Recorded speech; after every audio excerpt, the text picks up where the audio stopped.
Welcome to part 37 of the Basic Training Booster Pass Edition. Today we're going to cover everything you need to know to play Los Angeles laps on 150cc. The recommended build for this track is going to be Daisy, Bitty Buggy, Azure Rollers, and Paper Glider. The first half of the track is basically a rising cascade of precise drifts starting at the very beginning of the run. We're going to immediately do a left drift and then upon building up a mini turbo, hop out of that drift and do another left drift to build up a super mini turbo before the ramp. This requires a bit of soft drifting and is also one of the reasons why we're using Bitty Buggy over Teddy Buggy here. In either case, after that, start a left drift by about the time you get to the coin, and then we're on to the first mushroom cut. This is a really big patch of off-road, so to make sure that we can clear the whole thing, we're going to delay the use of our mushroom as much as possible and then bonk the wall to help us push us back out a bit so that when we jump to start our right drift, we can get out of the back edge of the cut. The next part of the run is pretty tricky to learn. Go to the left path here and then grab the 2 coins and move to the right hand side of the track. After that, start a right drift and immediately hold left so that you're basically going wide off the center of the ramp before tricking.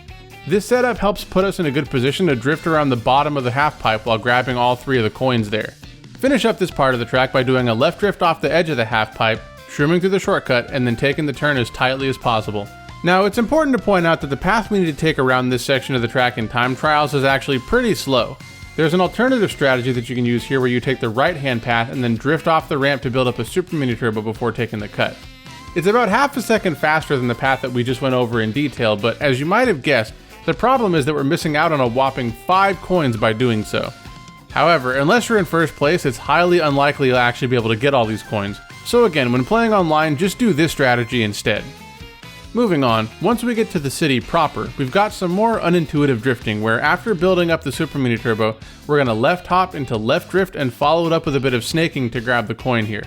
For this last right drift, we want to build up an ultra mini turbo, then left hop out of it and then immediately counter hop left drift. This setup is going to allow us to build up an ultra mini turbo around the next left turn, but as you can probably see, the timing is super tight on this, so if you don't have good soft drifting, then just build up a super mini turbo instead.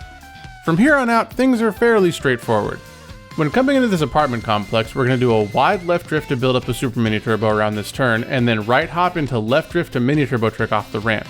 The goal here is to mini turbo around the right turn and then mini turbo trick off the ramp, but I've literally never gotten that successfully, so maybe just left hop and trick instead. Now after going off the orange boost ramp, we're going to do some more snaking, starting with a right drift, and then a left drift, and then another right drift. After that, we're on to the oil fields.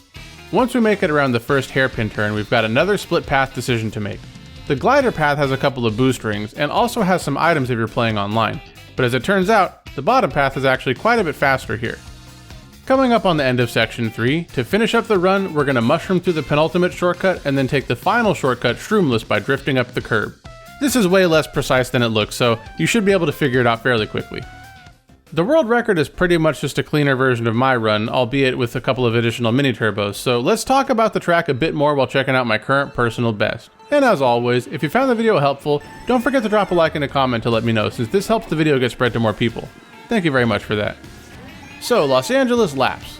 I'm gonna be honest, this track really didn't hit the mark for me. Typically, when a new wave drops, I spend some time on the new courses, develop some initial impressions, and share them with the world. And then after an extensive grinding session a month later, I have to make an apology video being like, okay y'all, I was wrong. But honestly, in this case, my first impression remains largely unchanged. The track was underwhelming when I first played it, and it remains underwhelming now. This is for a couple of reasons.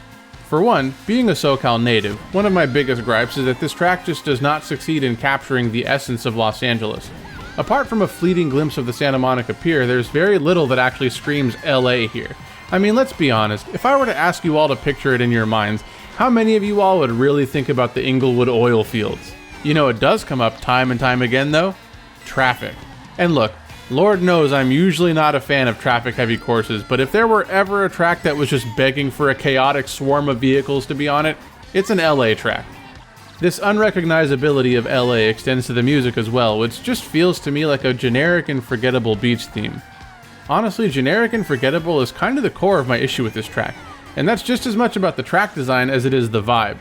Driving on this track reminds me a lot of Singapore Speedway, with multiple instances of long straightaways that require snake drifting to navigate quickly, and not much else in the way of interesting or advanced strats outside of that. Now to be fair, we did spend a fair bit of time talking about how intense Section 1 can be, and these criticisms are mainly leveled to Sections 2 and 3, but you know, that's 2/3 of the track. Anyways, I guess in the grand scheme of things, LA Laps might not be one of the game's more standout tracks, but it's definitely not the worst thing in the world, so take that for what it's worth. And that's everything you need to know to play Los Angeles Laps on 150cc. If you found this video helpful, don't forget to subscribe before you head out. Thank you all very much for taking the time out of your day to do some basic training, and as always, I will see you in the next video.